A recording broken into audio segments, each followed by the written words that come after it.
Ben Wiedemann in Ukraine, and this is CNN.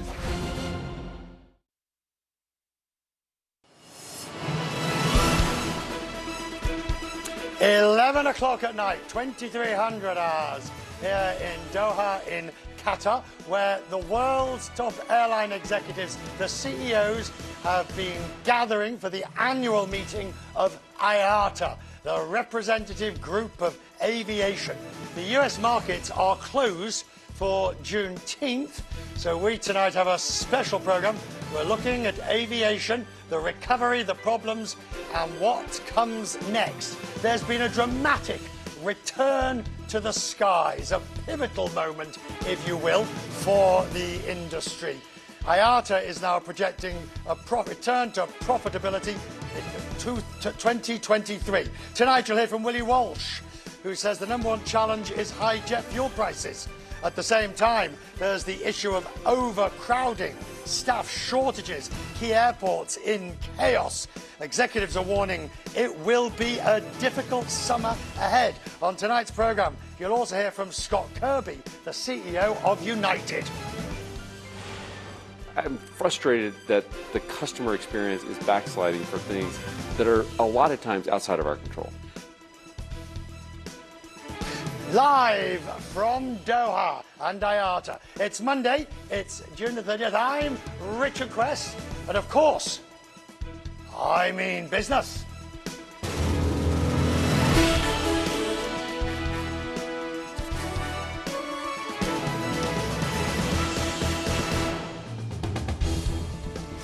And a very good evening to you from the lobby of the Sheraton here in Doha, the very grand lobby, if you will. And the reason we're here is because this is where the meetings have been taking place of all the world's top airline CEOs. In fact, actually, this hotel, bit of history, it was, if you will, the signature building, the first one in Doha. It looks like a pyramid. But anyway, more of that anon. The aviation industry is back, and back with a force. It could be said it's a case of success is its biggest problem. That's the message from IATA, which is in jubilant mood as industry leaders have been gathering here. They are emerging from the worst crisis pretty much since its history, since Wright first flew. The industry simply can't keep up with demand. There was another weekend of travel chaos in Europe and the United States. On tonight's programme, these are some of the voices you're going to be hearing. The IATA chief, Willie Walsh, the CEOs of United, Air France KLM, Malaysian Airlines and South African Airways. IATA says profitability is on the cards. Having lost hundreds of billions of dollars and will forecast to lose this year as well. Next year, 2023, they say it could be break even and the industry could make a profit. But there are headwinds that'll get in the way. We know them. The rising fuel costs as a result of Ukraine, supply demands, etc. Staff shortages leading to mass cancellations and delays. The war in Ukraine. And companies are seeing tailwinds as well with travel demand. So there you have it. You can really put it down to opposite forces in a sense. Huge amount of demand, awful pressures coming down from pricing, staff shortages and the like. Willie Walsh, former head of IAG, Director General of IATA, he says that when it comes to the chaos they've been seeing, it's not widespread, and it's not as bad as we say. There's been problems at some airports. It's isolated. It's not every day of the week. It's not every week of the summer. You know, you have to expect as the recovery took, gathered pace, it actually was moving much faster than people had expected. I'm going to actually express some sympathy for airports, which is the one and only time you will ever hear me say this. But I think it has caught them by surprise. These issues will be addressed. Hang on. You've had Amsterdam asking KLM to reduce flights. Yeah. Gatwick is now asking people to reduce flights. Heathrow. I mean, major... There's 3 airports. Come on. There's thousands of airports around the world. So we pick on 3 airports, who I love picking on, by the way. And you can add Dublin into the mix, who've had problems. But I've gone through all of these airports. I've flown through Gatwick, I've flown through Amsterdam, Heathrow, Dublin. You know, yes, it is busier. But it's not like it's portrayed that it's chaos there every day of the week. There are problems, the problems will be addressed. Are the problems with the airlines who furloughed and laid off and now can't get back, or the airports who did similar, or are both guilty? No, I think, to be fair, there are airlines with problems as well. But I have a lot of sympathy for airlines who furloughed and laid off people, particularly in the UK. Because if you look at it, in September of last year, when the UK government ended their support for the airlines, if you look at who was being supported, 38% of airlines were still availing of the, or 38% of airline employees were still availing of the support scheme, and it was cut off overnight. You know, the UK was actually very slow to recover in the fourth quarter of last year and the first quarter of this year. It's only in the second quarter that things have really started picking up. There are hard economic times coming. Interest rates 5 times in the UK. We've got the ECB starting. US is really ratcheting up. So there will be a slowdown, massively. Whether recession or not doesn't really matter. Do you see that affecting the outlook? Well, the outlook this year we've improved, and that's principally because the recovery is stronger than we had expected. Looking into next year, yes, there are headwinds. We're not going from a business as usual environment to a recession. We're in a recovery, which likely will go into a downturn. But we're still going to grow through that because we've not recovered all of the lost business that we had. And if we look at premium travel, now I differentiate between premium and business. So premium, people traveling in the premium cabins, that's actually growing at a faster pace than economy travel. Now, and that's in an environment where we know a lot of business travelers have not yet returned. What's the number one issue for IATA? I would say the number one challenge that airlines will face will be the price of oil. You know, we have seen that significantly spike this year. We estimate that the price of a barrel of jet is at $125 a barrel. That's as high as we've seen it for a long, long time.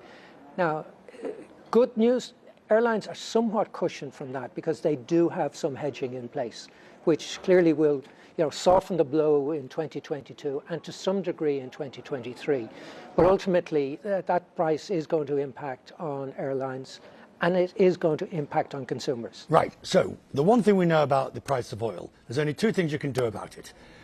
You can either eat the cost on your margin, or you pass it on with a surcharge. And to be honest, you can't eat it now because airlines don't have the financial strength to be able to do that. You know, they're recovering from massive losses. So airlines will have no choice but to reflect the higher oil price in ticket prices. You know, the fuel is the single biggest element of an airline's cost base. If you look at the 10-year period between 2010 and 2019, the best 10 years in the history, it was 27% of the costs at an average Brent price at 80. You know, Brent is over $100 a barrel now. So it's inevitable. And to a consumer who says, you're going to take it out of my wallet, you're going to raise prices. No. There's still going to be great competition. There's plenty of choice out there. But yes, it is inevitable that prices, which will be dictated by, you know, supply and demand, but also by the input costs. And airlines cannot avoid, no different to anybody else. Energy prices go up. It's going to have to be reflected in costs. Willie Walsh talking to me earlier, the scenario that the airline industry has faced, the mere fact that so many people are back flying again is a real achievement. But to understand where we are now, you have to see where we have been and how we got here. 2022 was the year the world was ready for takeoff. Tickets booked, bags packed, and COVID-weary travellers were eager to get into the skies. The pent-up demand is huge. We are waiting and ready to travel. In the past year, scene after scene reminded us aviation plays a unique role in bringing people together. In Australia, tears of joy as families embraced. There was people that haven't seen family in 2 years nearly, grandkids they had never seen, people, ill relatives that they were going to visit. Celebrations in the US as visitors from Europe were allowed in and welcomed back in style. The buzz on the plane was fantastic. The stories of people reunited with loved ones they haven't seen for over 600 days is very touching. There was the promise of business travel re-emerging. There is just no replacement of personal interaction. We all have gotten used to video conferencing, but we all have learned the limits of video conferencing. I'm quite positive now that corporate travel comes back just in time. The year hasn't been without problems, and many remain. The Omicron variant, labour shortages, travel mandates, and the continued lockdowns in China. As long as China's aviation industry isn't flying full throttle, then globally, the industry can't ever be said to have fully recovered. Having been so vital during 2020, cargo continued to play an important industry role, helping countries reopen and helping to rebuild economies. We carry pharmaceuticals, we carry spare parts, we carry livestock, we carry foodstuff, everything that you have in your mind, we carry. And there's so much more to come, with some of the strictest countries set to reopen and some of the world's favourite destinations awaiting visitors. Today's airlines are better positioned than ever before to provide a connection in helping the world grow. And that's the scenario upon which we're going to be looking at the problems that they are facing in this return to profitability. So, coming up next. We still think we'll have a good summer, but customers will have an experience that really isn't up to the level that we would have expected. That's Ben Smith. He's Air France KLM's CEO, and he says the airports have much to blame for the chaos.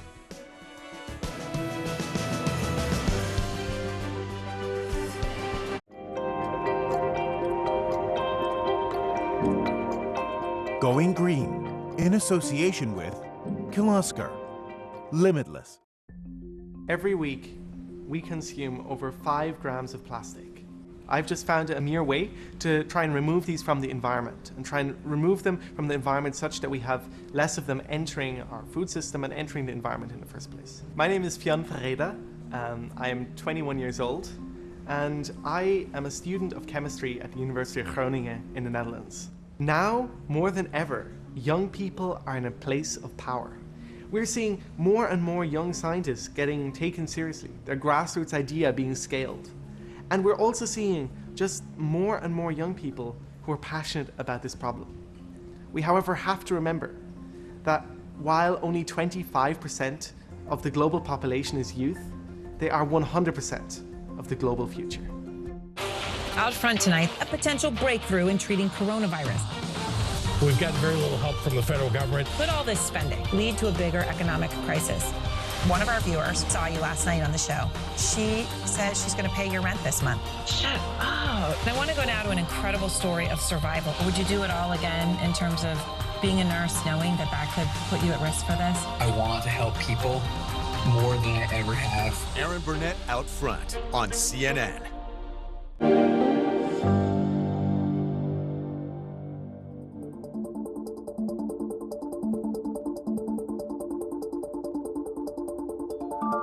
I'm Timothy Kelly, and I am the Managing Director of Atlantis Dubai. What we're bringing to the table this week is Atlantis the Royal, and it's a new resort that we're unveiling, and we call it the most luxurious ultra-luxury resort in the world. If you look around us, even today, what do you see? You see competition. You see Saudi Arabia, you see Oman, you see all of the different surrounding GCC countries that are all striving and driving and focused on tourism. And so in order to continue to be competitive, you need to continue to evolve.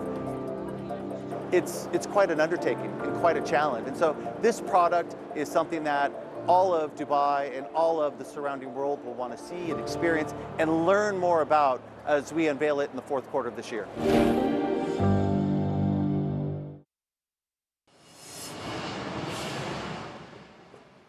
So last weekend was another weekend of chaos in many airports and for many travellers going around Europe.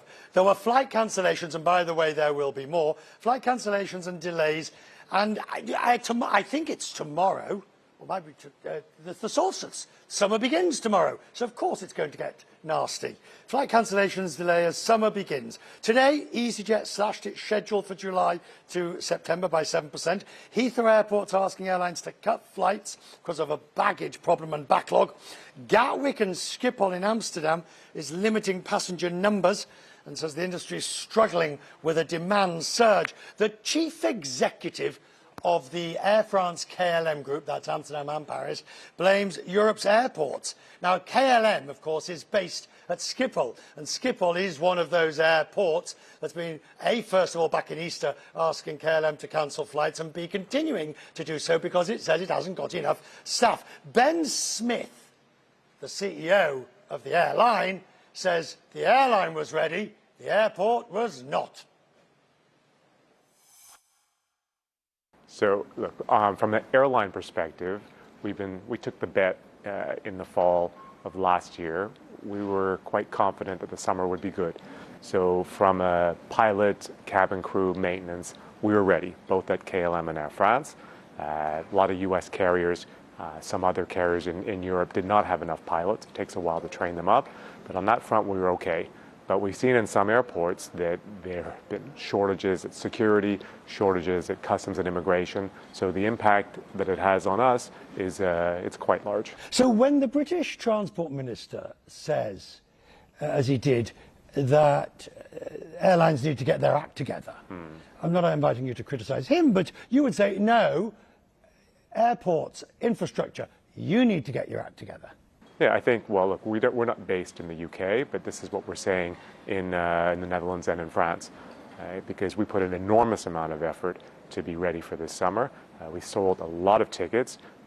We were off to a very good start. We still think we'll have a good summer, but you know, customers will have an experience that really isn't up to the level that we would have expected. The sort of issues we're talking about will be very difficult to solve between now and August. Well, we've done a few things. One, we've tried to spread out our departures. So, for instance, in Paris, we have 2 big hub structures, one at 10 in the morning, one at 1 p.m., and we've moved as many flights as we can to the afternoon, which costs us money. And then the minimum connection times at both of our hubs, we've expanded them, which here again, it costs us money as well, but at least it takes pressure off people connecting, it takes stress away, it takes some stress off our employees as well when we don't have the same number of flights all going at the same time. How are you handling the higher fuel price? I mean, traditionally it's what, 30% of cost, now what is it, 45%? Well, what's good with the higher fuel is the booking curve since the beginning of the pandemic has really shortened. So historically, when there's been a spike in fuel prices, there hasn't been that much opportunity to recapture through fare increases and balance out what you'd already sold. This time, with the shrinking of the fuel curve or the purchase curve of the tickets, it's been not bad, and the market, because it's so strong, has been absorbing the increase. What's really challenging for us is the fact that we can't overfly Russia. So adding all these extra hours from, say, for instance, South Korea to Paris, 3 extra hours with fuel costs at that level, that's tough. Let's take the Lufthansa group. You've got they have tight control over the operating airlines. And then you have IAG, which is more of a federation type of thing, but they work closely together. How would you describe the relationship of Air France-KLM? Well, I think it's two models that are trying to optimize as best they can, because KLM had the first transatlantic joint venture with Northwest, so they pioneered it. And Amsterdam, Schiphol, and KLM were the first international transit fortress, and Singapore at Changi copied it, Emirates, Dubai copied it. And meanwhile, Paris, with France being the largest inbound tourism market in the world, you got 2 different markets, 2 different ways of serving them. And this is how do you get the best out of both, to be able to produce the best results. And that's really the challenge and the potential magic if we can get it to work. So as you say, the 2 other big competitors we have in Europe, different environments, but this is really something. And I think in the past, there wasn't a true understanding of what it could be. I think we have a team now in place that really gets it. Is this a priority in terms of your vision? Yes. So vision is we've got two very strong brands. We have a fantastic connection hub in Schiphol, and we have a home market in France that we have not exploited as best we can. We only have 48% of the French market. We had a very, very complex fleet. We did not have consistent product. The Air France product is going to be much more consistent, and I think, in a commoditized market, I think the Air France brand can be positioned higher than most of the transatlantic European and North American carriers. This is very interesting because I know you're also investing in the product. Yes. Everybody wants to invest, but it's very difficult post-pandemic. But you're putting money into a new business class seat, into a new first class. How difficult was it to justify that to the board?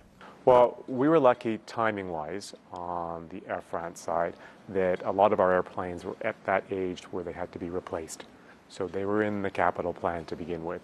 So when you replace an airplane, you get new product. And then I would say that's 3/4 of the the airplanes that are affected are coming in because they're new. And the rest, these are paid-off airplanes where instead of getting new airplanes, we can justify updating the interiors and we can put out a decent product. So it's not just the product on the inside. The new airplanes are also really environmentally friendly. And this, of course, is another big priority, not only of our own group, but also of the whole industry. That's Ben Smith, who is the CEO of Air France KLM. Now, if you look at the range of problems that the industry has faced, besides the existential one, of course, some 2 years ago. Now there's the war in Ukraine, there's rising fuel prices, there are the staff shortages that are causing so many delays, and then there's aviation fuel itself, which has gone up by 80–90% as jet price increases outpace that of crude. One of the largest costs for the airlines is, of course, obviously fuel, and it is up 50% since February, twice its 2019 price rise. The costs are being passed on to consumers, flyers. The average ticket price in the US is now up 66% from October. At the panels here in IATA, I spoke to the CEO, the group CEO of Qatar Airways and Australia's Virgin CEO. We will be getting very close to 40% of our cost structure. That will be only from fuel. Fortunately, we were hedged the last financial year. We are again hedged to a lesser percent. This financial year would help, but it won't help too much. At the end of the day, we will have to put up prices to cover for the increasing cost of fuel. The notion that your costs can inflate by 50 to 75% in one of your biggest cost levers, and you can't raise price, can't recover it. I mean, that just doesn't work. And we've got an obligation as an industry to ensure that we get the world traveling again, we get global connectivity back again, but we have to do that in a way that's sustainable. And we've had 2 years where most of us had pretty extreme losses. So I don't think there's any choice but for price to go up and for capacity disciplines to remain in order to ensure that that's possible. Anna's with me. Anna Stewart has been at the conference as well. As we look at these price rises, as we look at the way they've handled the industry, what is their number one concern? Well, first of all, what did you think the mood is? The mood's really interesting, and I think you put it really well in one of your panels, actually, Richard, because you said we're morphing from one crisis into another, and that's certainly the sense that we're getting in terms of costs, whether it's inflation relating to Ukraine, whether it's coming out of the pandemic and all the disruption that's still there, the fact that staffing is quite hard in many airports and airlines. So I think the mood here is one of nervous excitement, getting back to business. That's a lovely way of putting it, nervous excitement. But a lot of issues to deal with. And its practicalities. For example, fuel. The so-called SAF, which you have a distressingly detailed knowledge about. I've got a great love and a great hate of SAF. SAF, which stands for? Sustainable Aviation Fuel, which is made from waste food stocks, agricultural waste. And this, Richard, is the solution to getting to net zero by 2050. This is going to result in 65% of the carbon reductions. So without SAF, they are not going to get there. Now, the first flight took off with SAF well over a decade ago. Great, fantastic. It exists. It's a drop in fuel. You don't need to change anything with a plane. How much SAF is on the market right now? 0.1% of jet fuel. And it's not going to increase much. I mean, I've seen numerous announcements of SAF for this, and somebody's buying SAF out of Narita for the next 10 years. But the reality is, so where's the blockage? Is it the oil companies who won't make it? Is it the airlines who won't buy it? Is it the governments who won't subsidise it? I'm going to annoy you with it's the chicken and the egg scenario. It's costs. It is cost. It's too expensive to make.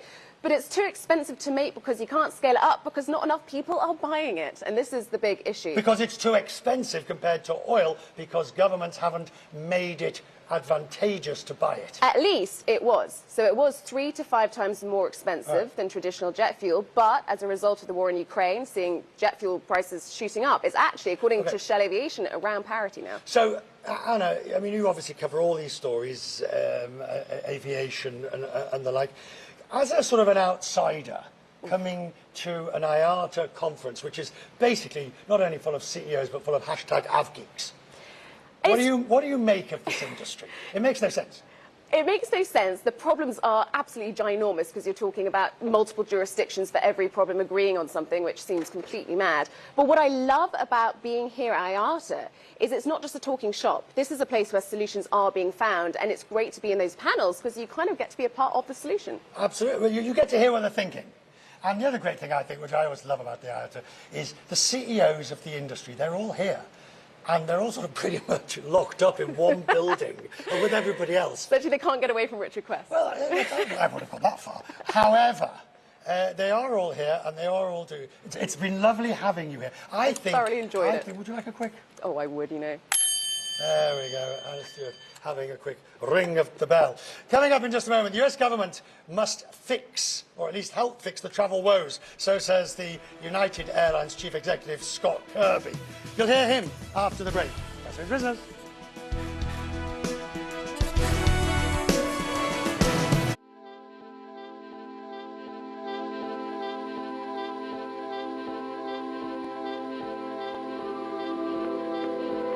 Almost all carbon emissions come from industries that shape our world. But at Standard Chartered, we believe progress doesn't have to cost our planet.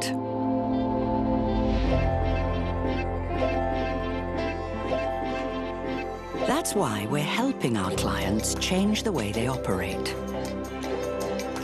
By mobilizing $300 billion in green and transition finance. Accelerating the transition to a net zero world. Because where others see problems, we see potential. We're Standard Chartered, and we're here for good.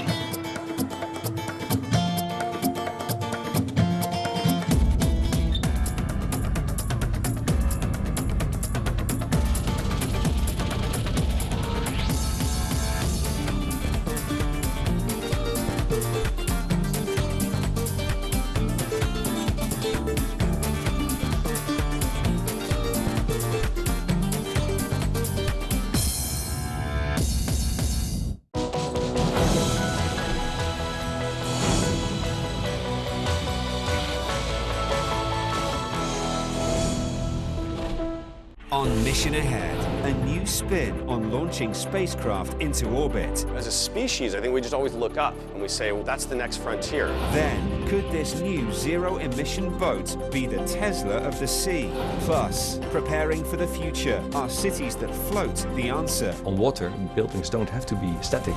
Meet the entrepreneurs and inventors who are taking mobility to the next level. Mission Ahead, Saturday on CNN, in association with Fujifilm.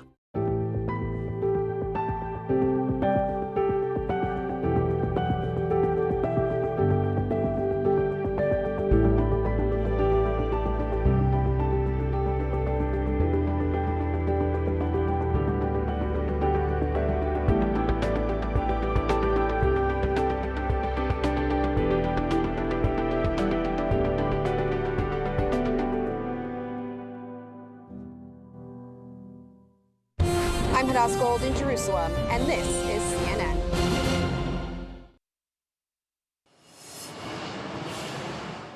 Good evening from Doha at the IATA conference at the lobby of the Sheraton Hotel in Doha, which is the conference hotel, if you will.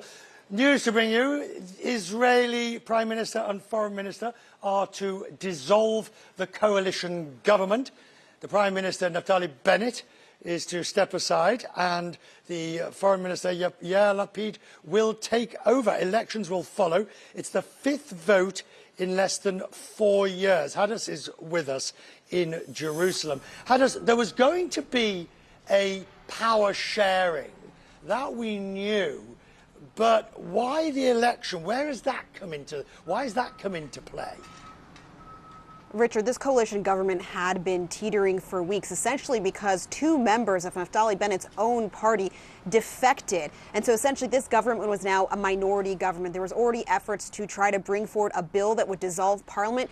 But this was a surprise. What happened today was the Prime Minister Naftali Bennett and Foreign Minister Yair Lapid essentially announcing that they wanted to dissolve themselves, something that normally the opposition would do. Essentially, they were taking away the pleasure of this opportunity from former Prime Minister Benjamin Netanyahu, who's now the opposition leader. Now they will bring forward their own bill to dissolve parliament, and when that passes, likely next week, Foreign Minister Yair Lapid will then become the caretaker prime minister, and as you noted, likely sending Israelis to their 5th elections in less than 4 years. This is also notable, Richard, because next month the U.S. President Joe Biden is still expected to come visit Israel as part of a regional trip, also to the West Bank and Saudi Arabia. And so now it will be Yair Lapid who will welcome Biden on the red carpet and not Naftali Bennett. Okay, so the election will take place. Now, will Lapid and Bennett fight the election, obviously, against each other, but with some understanding that, there could be a coalition afterwards, assuming the result was. And where does this leave Netanyahu as he goes into this election? In other words, who's going to win? Everybody would love to know who is going to win, because that has been the problem in Israel for this kind of endless cycle of elections, was that no bloc was able to get a really solid, at least 61-seat majority to really have a solid government for, as we've seen, more than a year. Nobody is quite sure exactly what Naftali Bennett's political future will hold, because it's unlikely that his Yamida party will even still be in existence for the next election. As far as Benjamin Netanyahu, in comments he's made to the press today, he seems quite pleased. He says this is the opportunity for Israel to come back to itself. And yet, even for Netanyahu, in the latest polling, it is still not clear that he will have more than 60 seats in order to have this majority. So we'll have to see, of course, what the elections will hold. I'm sure that Foreign Minister Yair Lapid will be quite happy to take the position of Prime Minister, to be shaking hands with Joe Biden, to show the Israeli public that he could be Prime Minister, hoping that could boost his chances in the polls. But it seems as though the Israeli public is kind of bracing themselves for another sort of endless cycle of political unknown. Right, before you go, just let me know, do we have a rough idea of the date of the next election? Right now, there is estimates it will be in the fall. I've heard dates around late October, potentially even early November. However, there could be other machinations in the Israeli parliament that would put it even earlier. But the fall, for sure the fall. Plenty of time for you and me to chew this one over and its various machinations. Hadas Gold in Jerusalem for us tonight. And so more misery in the United States over the holiday weekend for air travellers. Many cancellations. There are 3,000 cancellations in the US. Over the weekend, just today alone, by the way, 360 flights were cancelled. Friday was the busiest air travel day of the year. Nearly 2.5 million people were screened by the TSA. Now, amongst the airports that are very badly hit is Newark. It's Newark, New Jersey. It's the third airport, second airport, whatever you want to call it, that also serves just across the Hudson River, that also serves New York. Over 100 flights were cancelled from Newark today. This is particularly bad news for United Airlines, which is Newark is the main eastern hub. I asked Scott Kirby, chief exec of United, when we look at Newark and its problems, and therefore other airports in the US with problems, what's needed to fix it? Well, there are parts of the world that are going to be really challenging to operate. You know, at United, what we've done is we're flying a smaller schedule than we did in 2019 to try to create some relief. And for the most part, the operation is running well. The one area where we really have challenges is the New York airspace, Newark in particular. And from an industry perspective in the United States, New York, Newark, and Florida really are air traffic control challenges. There's different issues at some other airlines, but those two places are really struggling. There's not, realistically, there's not much that can be done to improve the situation between now and the summer. It's just, it's hold your nose and I disagree. Although it requires, you know, the truth is I think it requires government help. Because the biggest issue is there's more flights scheduled in Newark, for example, than there is capacity at the airport, even in a perfect blue sky day. And air traffic control is understaffed, and because of that, like, there's just more flights than the airport can handle. What do you want from government? Well, what we really want at Newark Airport in particular is to enforce the rules that limit the amount of flights to the number of operations that the airport can theoretically handle. But the other thing we need, and they're not the only ones, there's a lot for airlines to do, but the other thing we need is to get the air traffic control towers back to full staffing. You're frustrated because you've managed to keep the from facing an existential crisis and being ready to build up and rebuilding up and crewing up again. Does this frustrate you? You know, I don't think frustration is the right word because I understand it's happening all across the economy. What I don't like is at United, we prepared for this. 2 years ago, we started preparing the Build Back plan, knowing it would be difficult and trying to, for the most part, covering all the things that were within our control. And, you know, we got deals done with our pilots. We don't have staffing issues. You know, we prepared for those things. And so some of these other things, you know, and we made such a difference on what was happening to customers and had the experience for customers and the improvement. And so I'm frustrated that the customer experience is backsliding for things that are a lot of times outside of our control. The pandemic set up what I think is going to be some seismic shifts in the U.S. airline industry. And people haven't quite figured it out yet, but when you look back, when I talk to you 2 years from now at the AGM, I think you're going to look back and say, wow, things really, the things that we took for granted in the airline industry are totally different than they were before the pandemic. All right, you can't use words like seismic shift and not give me... Tell me what they are. And not tell me what they are. I was hoping you would ask. Yeah, well, what are those seismic shifts? So first, I think United Airlines is going to be the biggest and the best airline in the world. We're just positioned uniquely. Our team is doing a great job. The second thing that I think is, from an industry perspective, maybe the biggest, is there is a real pilot shortage. And regional airlines and low-cost airlines are going to very much struggle to hire enough pilots. And so going through that process, and other airlines are at earlier stages of the 7 stages of the acceptance process, going through the grief. But you know, that is going to be a seismic shift in the industry because people aren't going to be able to realize their growth aspirations. Not everyone is going to be able to realize their growth aspirations. And what's the one thing that could screw it all up? What's the one thing that you worry about now? Well, that all you're planning and you think, well, if that happens, I don't know. You know, I'm not the worrying type. You're really not? I'm not. Well, but the reason I'm not the worrying type is because if there's something that you know about, then go deal with it, and then you don't have to worry about it. And if you can't change it, then there's no point in worrying about it. But the most likely things, I think, to tip the industry off the current recovery track is some exogenous shock. It could be, I used to say war. That's now happened. You know, pandemic. Ironically, in 2019 at our board meeting, they asked, you know, what are the 2 things that, you know, same kind of question, and I said, a pandemic or a war. And now, both of those things happen, but you can't plan for those kinds of events. So some kind of exogenous shock is the biggest. What we as the whole industry need to do, however, and we need the help of our governments, is get the system back to running normally. Because, you know, this is really frustrating for customers and unfairly frustrating for customers. And so our focus in the next few years, needs in months and years, is to build a resilient system that can handle these increases in demand, that has some margin of error. Airlines can't do that alone. In fact, almost need the governments more than we need ourselves to help. But we need the help to rebuild a resilient system to support this industry. The CEO of United Airlines, Scott Kirby. We've tried to cover as many airlines, recognizing the difficulty of time, in geographical areas. So South African Airlines was coming up next, emerged from bankruptcy protection. The CEO is John Lamola. And what's he going to do with his airline? In a moment.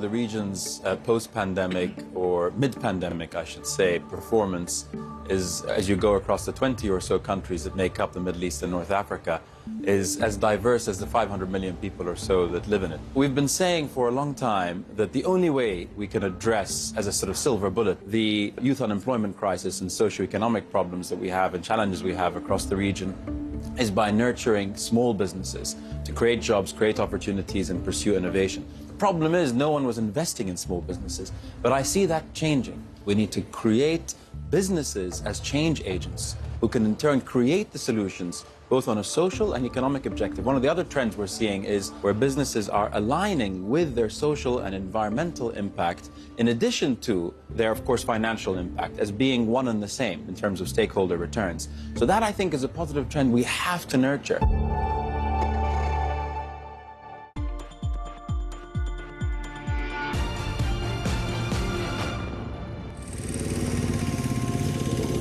When you're on a motorcycle, you're experiencing the world in such a different way. When you hit the open road and there's nothing but kind of the sunset that you're chasing, it really does give you a sense of what it means to be alive. My name is Lauren Trantham, and I'm the founder and executive director of Ride My Road. Ride My Road is a fundraising organization. We primarily operate within the motorcycle community to raise funds and awareness around the topics of human trafficking in the United States. In 2016, I was going through a divorce, and it was a really tough time for me. And so I decided to jump on my motorcycle and take my camera. I did 10,000 miles across America. I photographed 40 survivors. That was really how I began this journey, was more as a personal project, as a photographer, with just this idea, this thought that can we heal a broken heart through helping others? Survivors are literally the best among us. They have persevered and have so much resilience, and we have so much to learn from them. We look at vulnerable people and think that maybe they're just cast aside or they're not important, but I think really we need to look to them if we want to move forward on issues like human trafficking.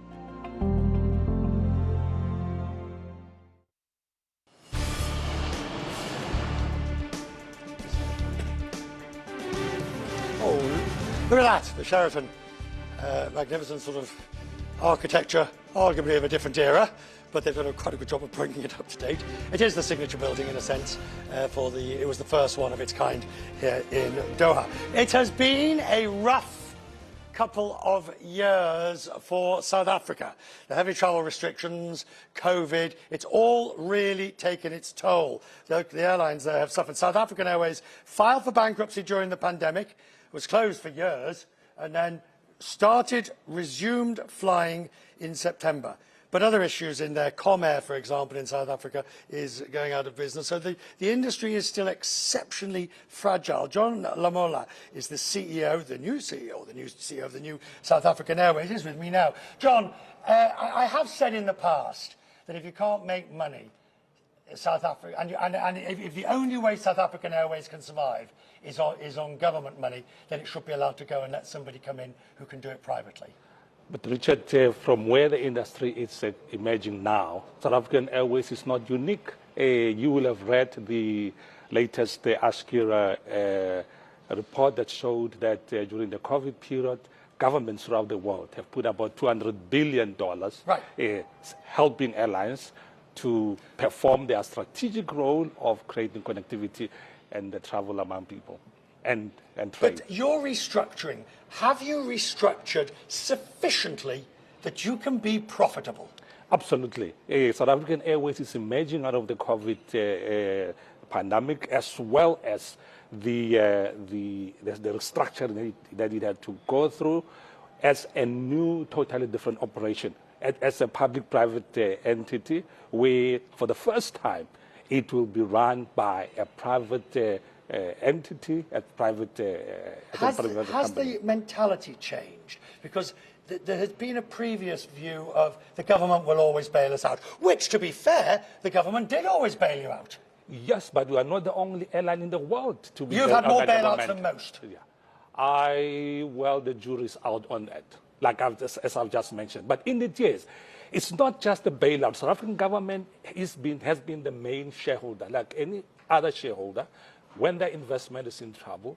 And there is a strategic role for South African Airways. The government has always come into play. And unlike other countries, the South African government has interfered in the running of the airline based on political policies. Let's take this country, for example, where it's a government airline. But basically, the government has said to Ap Rabaka, get on and run it and run the best airline you can in the world. Yes, South Africa is unique in that it is a strategic, and it's always been a strategic asset in Africa, where South Africa has a very special role as the leading aviation industry on the continent.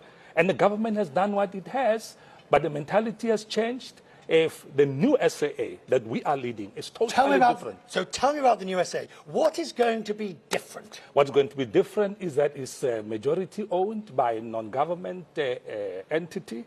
And secondly, it's an agile, stripped out airline with a focused strategy of unlocking the African market. Currently, Africa accounts for less than 2% of the global air travel industry. Okay? A lot of potential there. It has the youngest population in the world, a growing GDP, and South African Airways is poised to exploit that market. And we will come down to visit.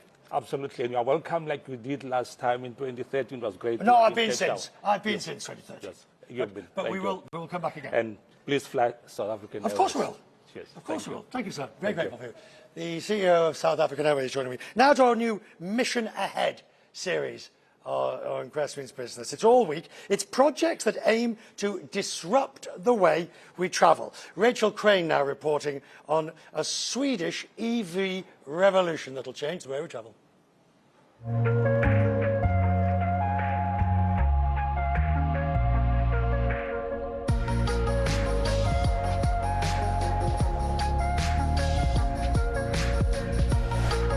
In the island suburbs of Stockholm, one startup is making waves in the boating industry by making almost no waves at all. Since we don't make any waves, we can run the boats much faster. The man at the helm is Gustav Hasselskog. The 50-year-old drove a gas-powered boat for decades, clocking up a serious carbon footprint in the process. I realized that that boat consumes like 15 times more fuel than our car. It's why, in 2014, he decided to build a greener boat and founded his startup Candela. I didn't have any track record as an entrepreneur. I didn't have any track record as anyone working with boats before.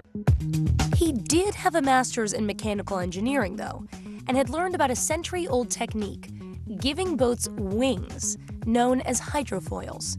A pair of computer-controlled hydrofoils lift the boat out of the water and make micro-adjustments over 100 times a second. This creates a smooth ride at top speeds of about 55 kilometers per hour, Hasselskog says.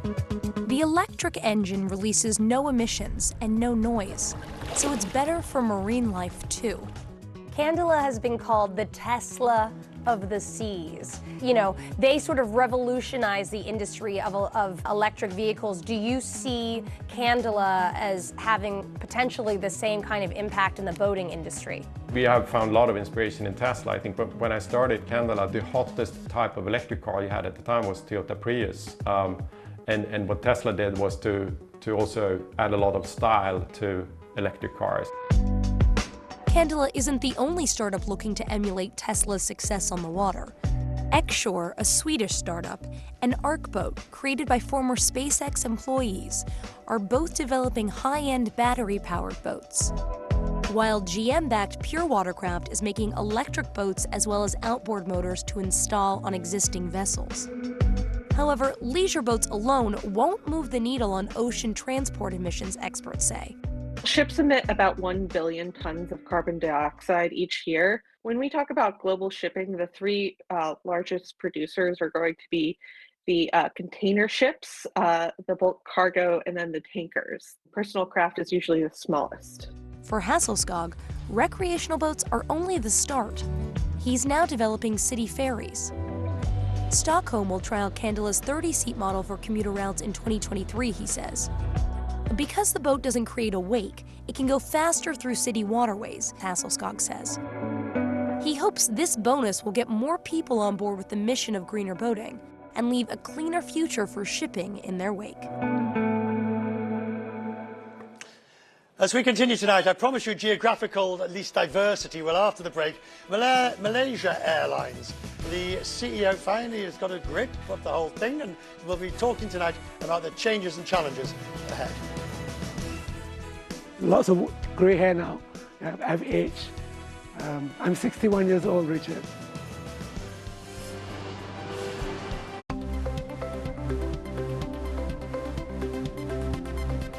Mission Ahead, in association with Fujifilm, value from innovation. Growing up around individuals that were dedicated to service served as a great example for how I wanted to live my life. You grow up with the mentality of how do you support the person next to you. At Fujifilm, partnership is at the core of what we do. We partner with pharmaceutical companies to help develop and manufacture biopharmaceuticals. Being in a profession where you can help people, it's extremely motivating. It's why we're doing what we're doing.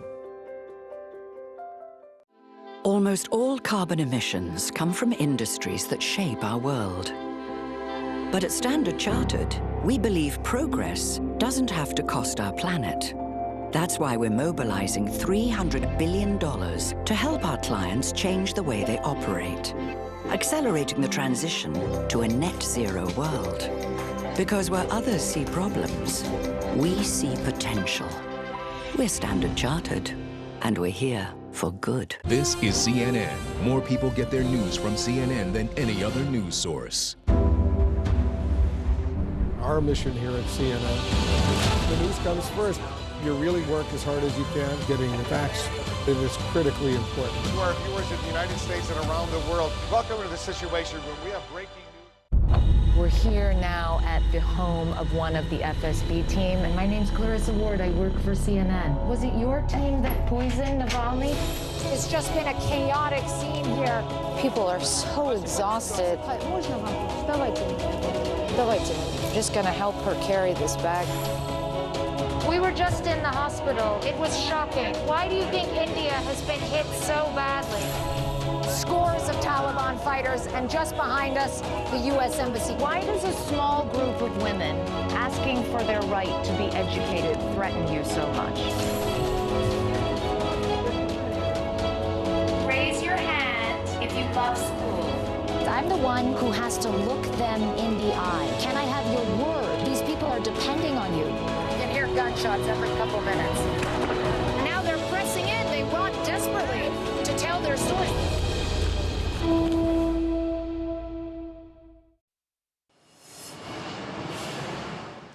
The CEO of Malaysia Airlines says the company has well and truly turned the corner and a bright future lies ahead. Now, of course, Malaysia lost 2 planes in 2014. MH17 was shot down. MH370 is still missing somewhere off the coast of Australia.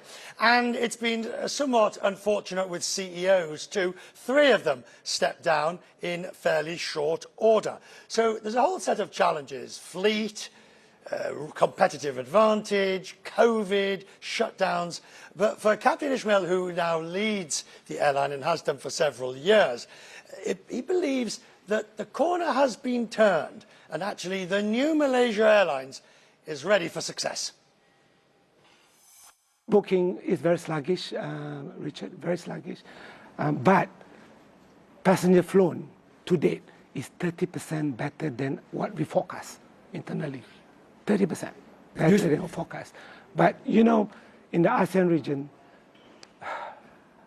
Singapore, inbound traffic. Indonesia is second. Thirdly is China. China is our concern. So we're not going to wait.